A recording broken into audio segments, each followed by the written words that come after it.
इस मूवी में मदर और डॉटर दोनों एक ही लड़के से अट्रैक्ट हो जाती हैं और ये मूवी पोलिंग फिल्म फेस्टिवल की अवार्ड विनिंग मूवी है। अगर आप ऐसी फिल्मों के दीवाने हैं तो फटाफट से मेरे चैनल को सब्सक्राइब कर लें। मूवी की शुरुआत में हम एवा और उसकी बेटी जूलिका को एक ग्रोसरी स्टोर में देखते हैं, जो जूलिका के 18 बर्थडे के लिए सामान लेने आए हुए थे। पार्टी में जूलिका ने अपने कुछ फ्रेंड्स को भी इनवाइट किया था। तभी वो मॉल के बाहर अपने बॉयफ्रेंड एड्रियन को खड़ा देखती है। एड्रियन जूलिका को बाहर बुलाता है, लेकिन एवा उसे देखकर बिल्कुल भी खुश नहीं थी। वो जूलिका से पूछती है, ये यहाँ क्या कर रहा है? तुमने कहा था तुम इससे मिलना बंद कर चुकी हो। बट जूलिका अपनी मॉम को इग्नोर कर एड्रियन के पास जाकर किस करती है। दोनों काफी टाइम से रिलेशनशिप में थे, बट एवा को इन दोनों का रिलेशनशिप पसंद नहीं था। जूलिका खुश थी कि उसकी पार्टी में बहुत से लोग आने वाले हैं। तभी एड्रियन कहता है, मैं घर की घी अपने साथ ले आया हूँ, डैड परेशान होंगे। जूलिका एड्रियन बातें कर रही होती है, बट एवा जूलिका के सामान रखने में हेल्प मांगती है। एवा एड्रियन से अट्रैक्टेड थी और एड्रियन भी उसे अजीब नजरों से देखा करता था। कुछ देर बाद वो लोग लेक हाउस पहुंच जाते हैं, जहां एवा जूलिका को सामान लेकर घर की सारी विंडोज खोलने के लिए भेज देती है और एवा एड्रियन से बिना कुछ कहे सामान लेकर अंदर जाने लगती है। एड्रियन भी सामान लेकर उसके पीछे जाता है। तभी एवा कहती है, 1 घंटे में तुम्हारी बस निकल जाएगी।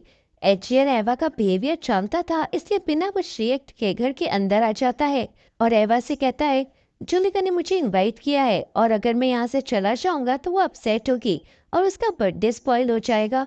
क्या आप ऐसा चाहती हैं? एवा उसे बिना कुछ आंसर दिए सामान लेकर स्टोर रूम चली जाती है। थोड़ी देर बाद जूलिका एवा से कहती है, हम थोड़ी देर के लिए स्विमिंग करने जा रहे हैं। बट एवा एड्रियन को देखकर कहती है, हमें केक बनाना चाहिए। लेकिन जूलिका ये कहकर वहां से चली जाती है कि अभी पार्टी में बहुत टाइम बाकी है। इससे एवा काफी डिसअपॉइंटेड थी। एवा घर की सफाई करने में लग जाती है, बट अभी भी उसका ध्यान एड्रियन की तरफ था और वो खुद को नहीं रोक पाती और दोनों को देखने लगती है, जहाँ दोनों काफी इंजॉय कर रहे थे। इसलिए एवा जूलिका के बर्थडे का डेकोरेशन करने लगती है और जब वो क्लीनिंग कर रही होती है, तभी एड्रियन धीरे धीरे अंदर आता है और एवा के पीछे खड़ा हो जाता है। ये रियलाइज होते ही एवा एड्रियन से पूछती है, तुम यहाँ क्या कर रही हो? एड्रियन कहता है, मुझे जूलिका ने सनस्क्रीन लाने भेजा है, जो मुझे नहीं मिल रही। एवा कहती है, तो फिर उसे ढूंढना स्टार्ट कर दो। एड्रियन एवा के पास आकर कहता है, प्लीज मुझे यहाँ रहने दीजिए ताकि मैं जूलिका के बर्थडे में शामिल हो पाऊँ। तभी एवा कुछ सोचते हुए बोलती है, सनस्क्रीन बाथरूम में रखी है, मैं लेकर आती हूँ। और वापस एड्रियन से कहती है, अगली बस 1 घंटे में आ जाएगी। एवा बाथरूम के अंदर खुद को नॉर्मल करने की कोशिश करती है और सोचती है वो एड्रियन से इतना अट्रैक्ट क्यों होती है। इसके बाद वो सनस्क्रीन एड्रियन को दे देती है और थोड़ी देर बाद उसे स्विमिंग करते हुए दिखती है। जब दोनों स्विमिंग करके वापस आते हैं, तब जूलिका डेकोरेशन से ज्यादा खुश नहीं थी। तभी एवा एड्रियन को बुलाकर बोलती है, तुम्हारे डैड का कॉल आया था क्योंकि आज रात बारिश होने वाली है, इसलिए उन्होंने तुम्हें बुलाया है क्योंकि तुम कीज अपने साथ ले आए हो। जूलिका बड़ी हैरानी से पूछती है, तो एड्रियन के पास कॉल क्यों नहीं आया? एवा कहती है, शायद लेक के पास सिग्नल नहीं था।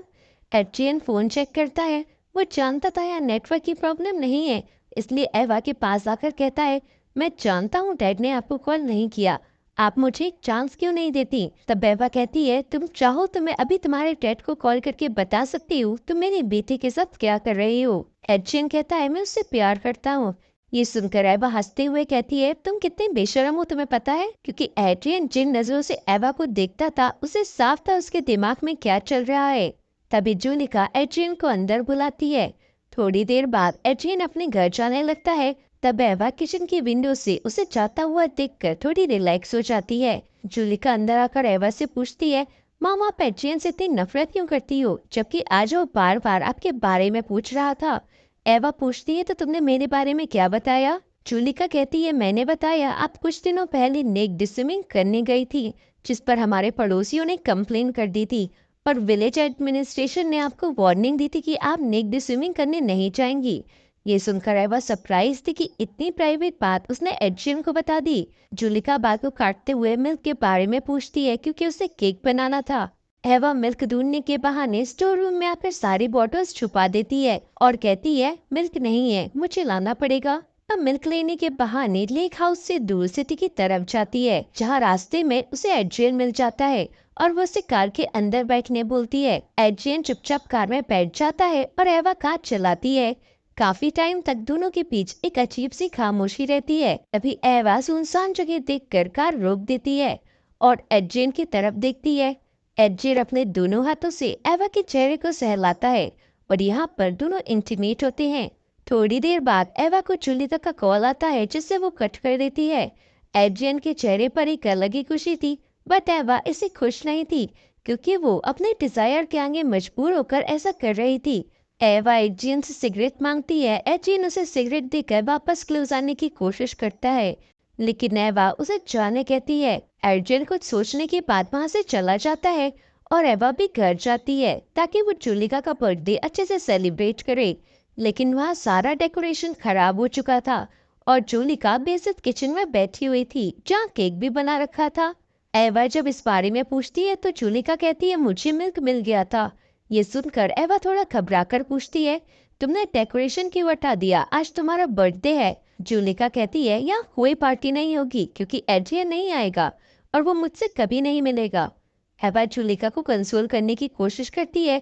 तब जूलिका कहती है मॉम अब सही थी, एड्रियन अच्छा लड़का नहीं है, उसने मेरे बर्थडे के दिन मुझसे ब्रेकअप कर लिया। जूलिका काफी रोती है और एवा बस उसे गले लगाकर बैठी रहती है क्योंकि वो भी जूलिका की इस हालत के लिए दोषी थी। और इसके साथ ही ये मूवी यहीं खत्म हो जाती है।